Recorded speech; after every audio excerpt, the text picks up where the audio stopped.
This is a training session on the 17 indisputable laws of teamwork. During the 1990s, what I have found to happen is that leadership became a very prominent subject. If you went to the business community, they wanted to learn about leadership. If you went into the government community, they wanted to learn about leadership. If you went into the church community, they wanted to learn about leadership. If you went into any community, leadership became kind of the big deal.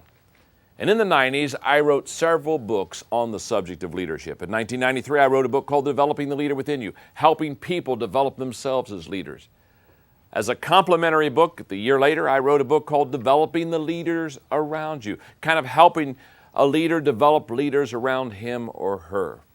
And then in 1997, I wrote a book that was kind of a soft leadership book called Becoming a Person of Influence. Again, how to have influence with people, basically how to become a better leader with people.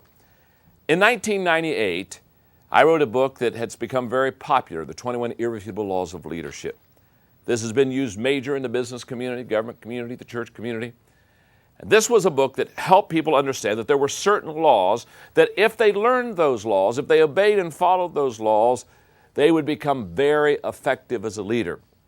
And I followed the 21 Irrefutable Laws of Leadership with a book entitled The 21 Indispensable Qualities. I talked about what are the qualities that need to be inside a person to be the leader that they really want to become. Then I followed that up with a kind of a Christian religious leadership book called The 21 Most Powerful Minutes in a Leader's Day, where I took the 21 laws and applied it to biblical characters so that people could, again, identify the laws with people who really did a good job with them. Okay. One thing that I found very interesting as I taught this decade of leadership is that as leaders grew, as leaders learned, as leaders matured, as leaders developed, I found that they began to ask themselves not only how can I lead better or how can I develop people around me to lead better, but they began to talk about teamwork because they found that nobody is a leader in every area. For example, in the 21 Irrefutable Laws of Leadership, most of the audience here, how many of you have the 21 Irrefutable Laws of Leadership? Oh, this is very good. Now, keep your hands up, keep your hands up, keep your hands up. The people that have their hands up now in this room are truly the great leaders in this room. Now, you noticed, I did not ask how many have read the 21 Irrefutable. That's way too big of a risk. I'm not going there. I wouldn't touch that with a 10-foot pole. Okay. Now, anybody that has read the 21 Irrefutable Laws of Leadership, the first thing they come to the realization is that they're not good in all 21 laws. Is that not true? Let me just ask you, how many of you probably fell a little short in at least 2 or 3 of the 21 Irrefutable Laws? Okay, thank you very much. Now, the reason I asked that question and the reason there's such laughter in the audience is because anybody that takes the 21 Irrefutable Laws of Leadership book and begins to dissect and learn those laws understands quickly that in some laws they excel and in some laws they do not. Now, that's where teamwork comes in. You see, what I have found is that the moment we realize that we do not do well in all of the leadership laws, the next question is then, who does well in a leadership law that I don't do well? And all of a sudden, there begins to be what I would call this urgency to develop a team. Does that make sense? Because teamwork matures, teamwork takes leadership and allows it to be what it really needs to become.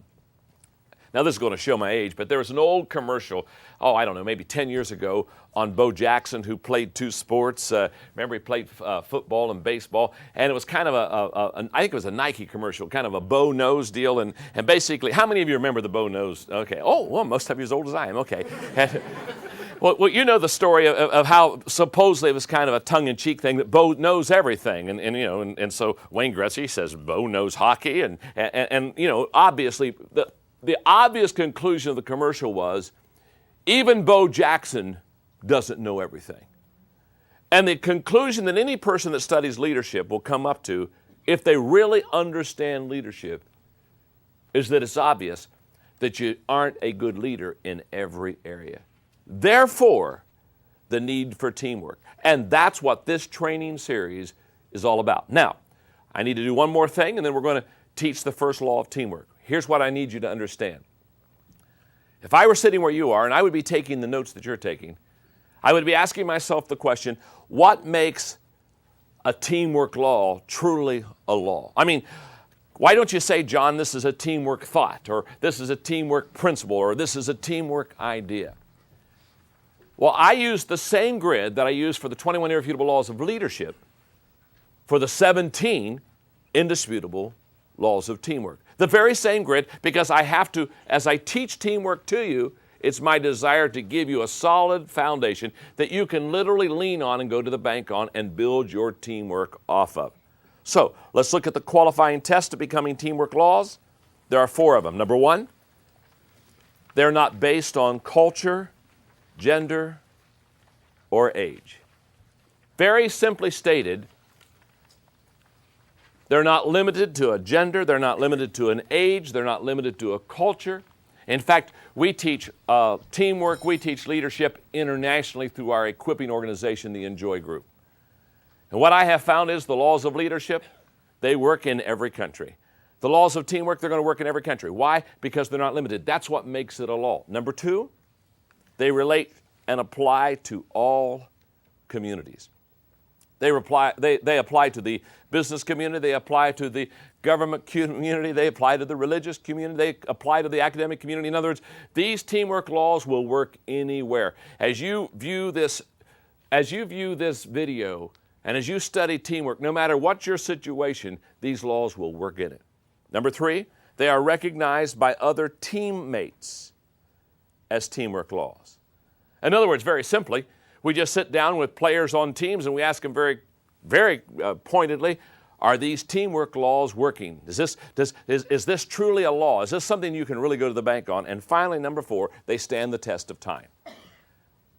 In other words, they're not dated, they're not faddish, they're not in now, and 5 years from now they'll be out. These teamwork laws worked in the 1900s, they're working now in the 2000s, they'll work in the 2100s.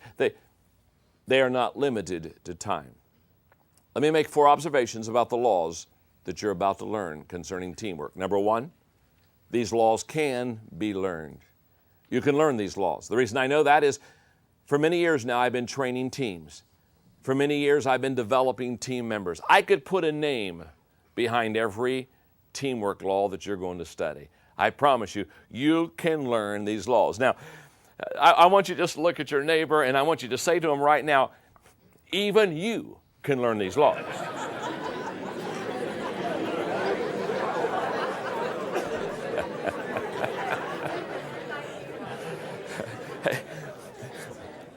Doesn't that give you great hope, huh? I mean, think about it for a moment. That person you brought here today, that you were not sure you could ever make anything out of. You even paid their way. You bought the ticket because you thought, you kept asking yourself, is there any hope? That person you're seated beside right now that you perhaps up to this moment thought there was no hope. I've got great news for you. Even they can learn these laws. Makes you feel good, doesn't it? It also makes you wonder, why did they buy that ticket for me? Second observation, very simply, these laws stand alone. I'm going to teach you 17 laws of teamwork today. I promise you they stand alone. What do I mean by that? Very simply, you don't need to learn law number 1 to go to law number 2, to go to law number 3, to go to law number 4. They stand alone. You may not do good on 1, but you do very good on 2. In other words, they don't have to have any sequence. They aren't to be built upon. Number 3, these laws carry consequences. Simply stated, if you do well on these laws, you're going to develop a good team. If you do poorly on these laws, you're not going to have a good team. You're going to rise and fall on how well you're able to learn and implement these teamwork laws with your team. And the final observation, these laws are the foundation of teamwork. These are the laws that you build your team on. Let me give you one suggestion before I teach law number 1. This is what I call a training suggestion for you. If I were you and I just finished watching the introductory part of this training series, what I would do is I would ask myself, how can I best be a team member and how can I best develop team members around me? And I'm going to suggest that you do 4 things that will be greatly helpful in developing yourself as a team member or developing your team.